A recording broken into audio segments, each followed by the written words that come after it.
Between the hills, the stars, the sky, the river so clear, river so clear. As we deepen into our service, let us set the tone this morning with the words from Reverend Gretchen Haley. We gather to draw a wider circle. In a world that feeds on moral outrage, we are here to cultivate moral courage. In a time that prizes picking sides, we gather to draw a wider circle. In a culture that teaches us to get for what we give and to ask, what's in it for me? We come to practice generosity and to remember we are all in this together. In the midst of life's bitterness, we choose to sing, to give thanks, to laugh together, and to be keepers of beauty, to offer a place of belonging for all who come, in gladness and in pain, to resist the push to the next moment and the next to slow down, to breathe more deeply, to feel a part of something greater for this hour and in this space. Let us be the change we wish to see come. Let us be together. We join Unitarian Universalists all over the world in lighting our chalice. Would Mike Knutson please come forward to light our chalice, which is a symbol of the spark of life in each of us. If you are on Zoom and have your chalice with you, I invite you to turn on your video to share while we light them. We are in good company. Our chalice lighting words this morning are from Julianne Lepp, and they are entitled, Who You Are Enriches Us All. Welcome.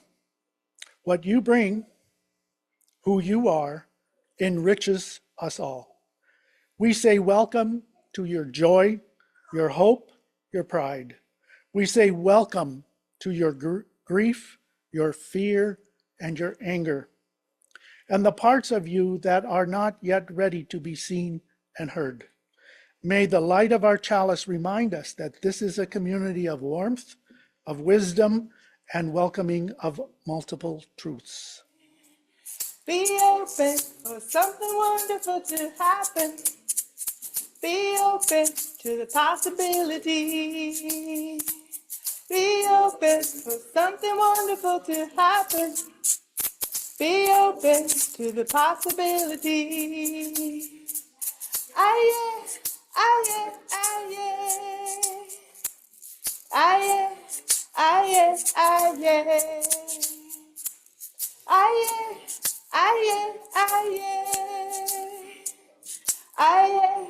aye, aye, aye. We've been thinking about doing some different programs in the morning, kind of mixing it up a bit, and we know that we really like to talk. And so one of the programs that we have done in the past, they were most of the time in the summertime when we were just starting up having summer programs and discussions, and they went over real big. So we thought we would, from time to time this year, have conversations about what some topics that are of interest. And today, the threat from Christian nationalism to our democracy. And that has, many of us have been to one or two of the movie series that we were one of 4 churches in Bismarck that sponsored at the public library the last 2 Sunday afternoons. The other churches were the Bismarck United Church of Christ, Faith Lutheran Church, and McCabe Methodist. How many of you folks here participated or went to at least one of those? All right.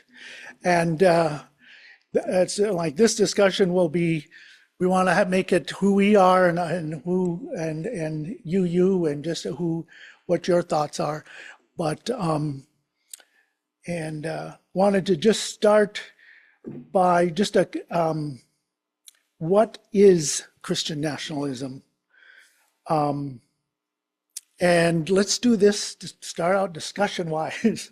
Just your ideas of what. Let's define it together. What do you think Christian nationalism is? Well, I went to the movie. There is only one right way, and that is the way Christian nationalists define Christianity. Their definition of Christianity is the only way, and it's to salvation, presuming that everybody is looking forward to salvation. And it's that Christianity is the only true religion for everybody in the country. And I think too, it's that Christianity is what the founding fathers, that's what we are built on. We are in fact a Christian nation, and any other idea is ludicrous. All right, very good.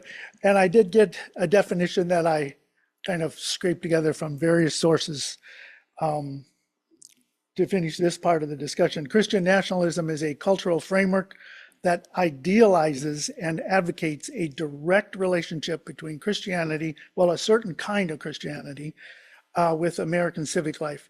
It is a belief that the American nation is defined by Christianity and that the government should take active steps to keep it that way. Christian nationalism is more about identity than religion.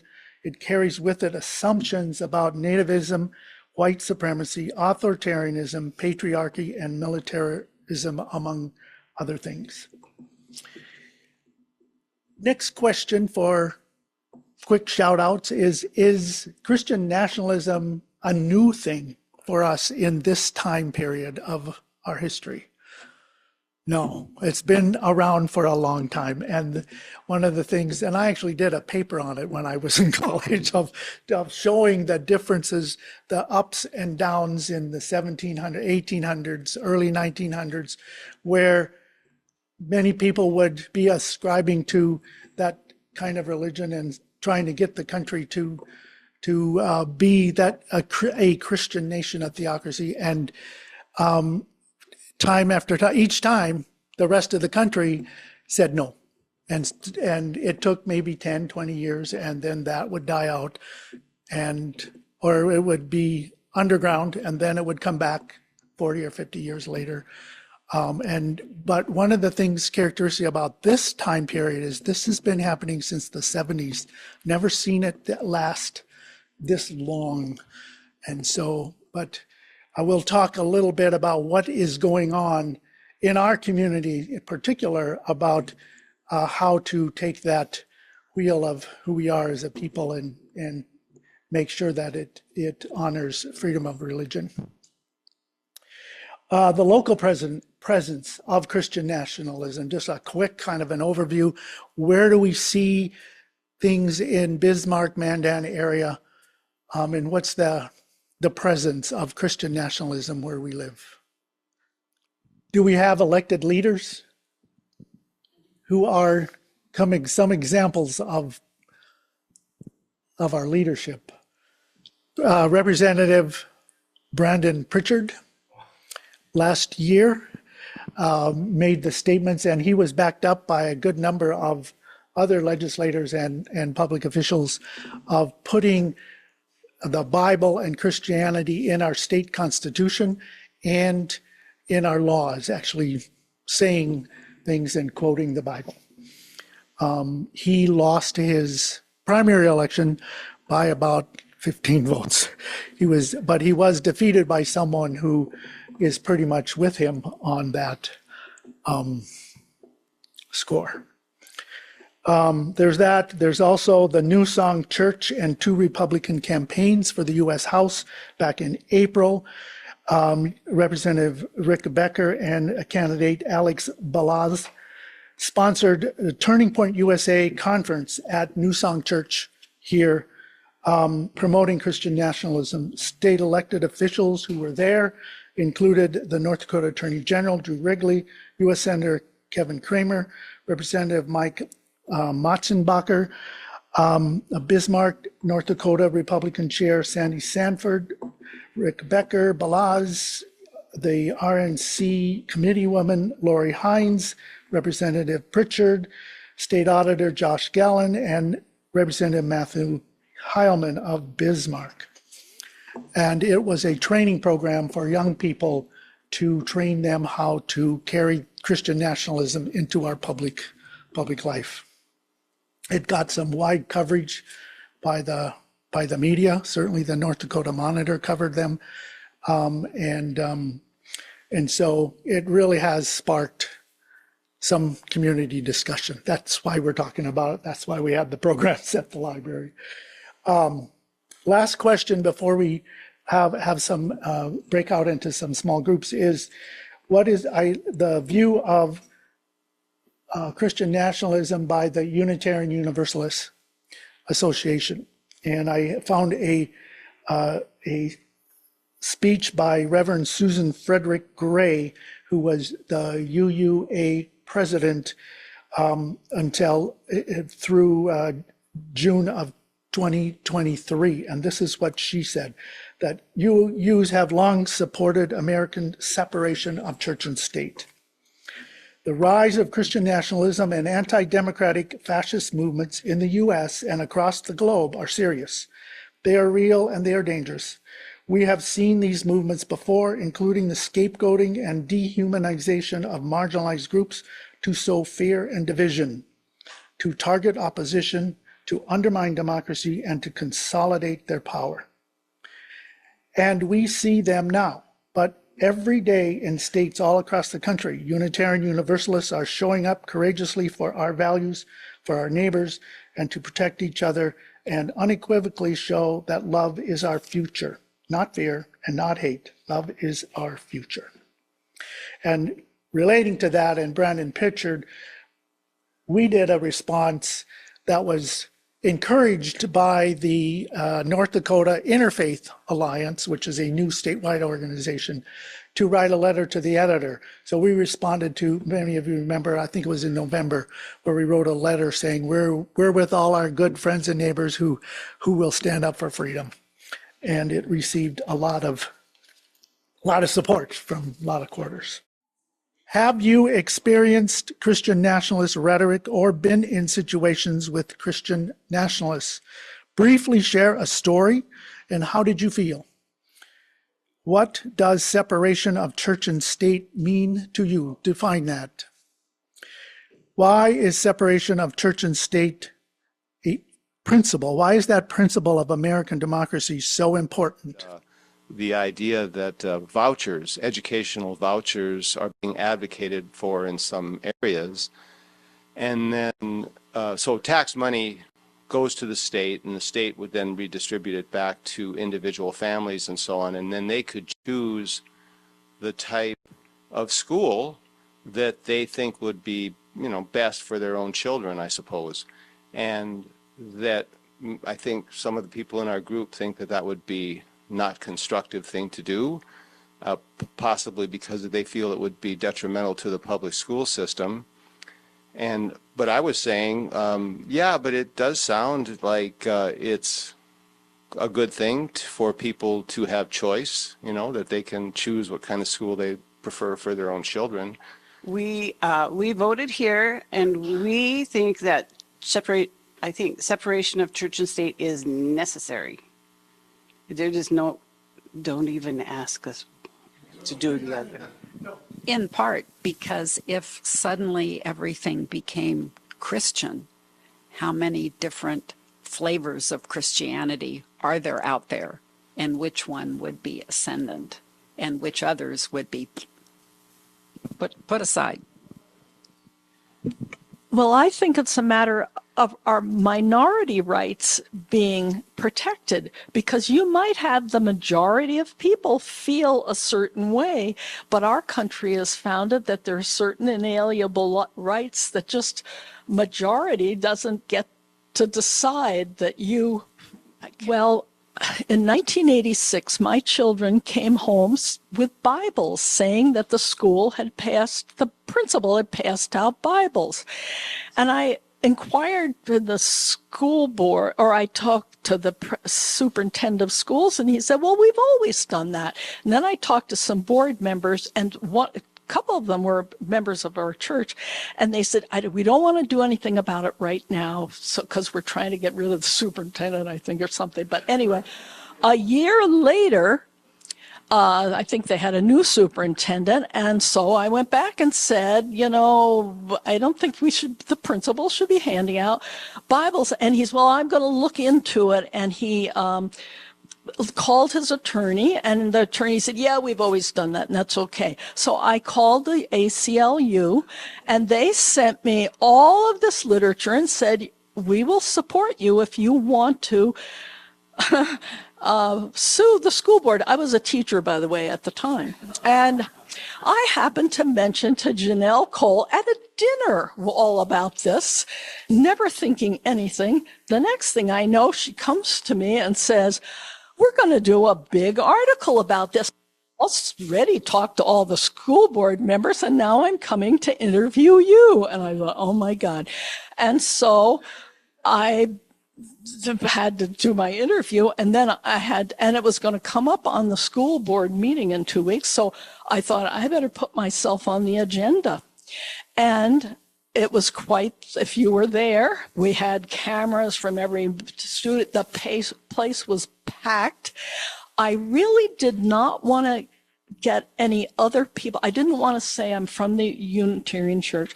I didn't want Jewish people, because I didn't want them to say, oh, if it weren't for those Jews, we would be able to have the Christmas. So I just did it on my own. But we had somebody from the Jewish community talk, but then we had, some parents talked who supported me, but then a lot of people on the other side. And at the next board meeting, their attorney came and said, what you're doing is illegal, and you can be sued individually and as a board if you don't change this policy. And the policy was, it was a policy that the Gideons could give Bibles to the school, and the school would pass them out. It wasn't the Gideons passing them out themselves, but the school.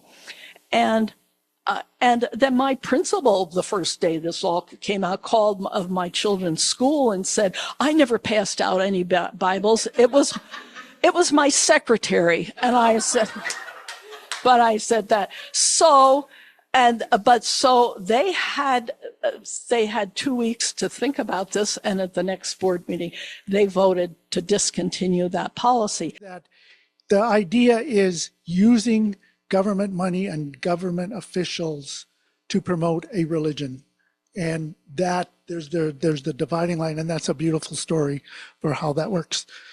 Yes. I was spearheading a stop to Christian prayer in my daughter's elementary school, and that was quite a battle. And the school division even at one point said they were going to bring lawyers up to help people, and it was just ridiculous. And we finally got it stopped with the help of another teacher in another area who does go to a United Church, and it's Christian, but her strong belief was that religion didn't involve school. And I knew it was against the Constitution what they were doing, because in our country, in Canada, you cannot single out somebody for their religious beliefs. And what they were doing was having the children come into the gymnasium, say the Lord's Prayer, and then they'd have their announcements. And if you didn't want to hear the Lord's Prayer, then you'd have to come in and be singled out. So it got changed so that there was a bell that rang at the beginning, and anybody who wanted to pray would go to the gym. Then another bell would ring and they'd go back to their classroom. Well, once they couldn't indoctrinate anybody who didn't want to be there, that lasted for about 4 months. And I felt very strongly ostracized from a lot of my community here, and still feel the ramifications of that. And I also asked my union at work to change the name of the Christmas party to holiday party, to be more inclusive of people celebrating all different religions. Actually, how should a person person's religion or perspective on life relate to political power. What is the relationship to who we are and what we believe? And in working with 3 other churches, Christian churches, on those movies and discussions, and watching one of the movies, it was we in this congregation talk about that. We just don't use God and the Bible and Jesus and those kind of things as our framework, but we've had discussions here about, well, how do we talk about what goes on in the political world as a Unitarian Universalist, either in our own organization and in the wider world. If when someone speaks on behalf of the congregation, that's something that's really important to us, and we need to really be clear about what we all want to have happen when that happens. And the other is it's a corollary to that, how should we live our values and participate in politics or community affairs? The one aspect of this whole thing that I think is the most difficult for me is the idea of determining what level you want to be an opposition viewpoint to, because as was expressed, there is the political level, there is the personal level, there is in psychology something called the negative bias level, where humankind is naturally going towards the negative in their viewpoint. So you have to reinforce positivity. This is the problem, because the issue of Christian nationalism has reached a point where there are so many levels that you could approach it. And I think one of the problems always is, yes, we've watched 15 movies on it, but it has not said where we want to be in our opposition, and or a lot of the times, how do we do that? Because there's so many ways to go about it. And what usually happens in confusion of where to go is nothing gets done. So we did at my new place, we did a number of forums across the Midwest and Mountain West, and they were rural listening projects. And we selected right of center folk from the van to invite, and also did commercials for things like not Taylor Swift, right? We did the opposite, which I don't know who that would be, but anyway, Toby Keith, I don't know. But what was surprising out of that is that these social issues don't matter a damn to these folks who are in these small communities or in rural Iowa, Montana, Wyoming, Alaska. What matters is the kitchen table issues. They couldn't care less about, when you're talking to them one-on-one, in reality, real time, about trans kids or gay people or migrants, or, I mean, in the absence of positivity, they talk about that, and they think it affects them. But really what they want to have is a place where their kids can afford to stay at home, stay in the neighborhood and get a job and raise their family and go to schools that are equitable and good. And so I used to call them the fix your face programs, because every once in a while they'd come out with some real doozies about, whatever. But it was, in entirety, people really wanted what all of us want: a place for our kids, a life to retire to, clean water, clean air. So my suggestion is, if at all possible, go talk to people and ask them, and if you don't think you agree with them, you would be stunned at how often you would really agree. And it takes a lot of courage. I mean, my kid at 6 on the basketball court in Wing was told that he was going to go to hell because he wasn't a Christian, because he went to that cult church by the Gold Building. So, so it's everywhere, it's pervasive, but we got to talk to each other. Our closing reading is from Rosemary Watola Tomer, titled "A Love That Seeps into Everything." I wish you the peace that comes when we trust ourselves to meet whatever life brings. I wish you the love beyond happy endings, the kind of love that seeps into everything, no matter where the story goes. Put a little love in your heart. Put a little love in your heart. You want the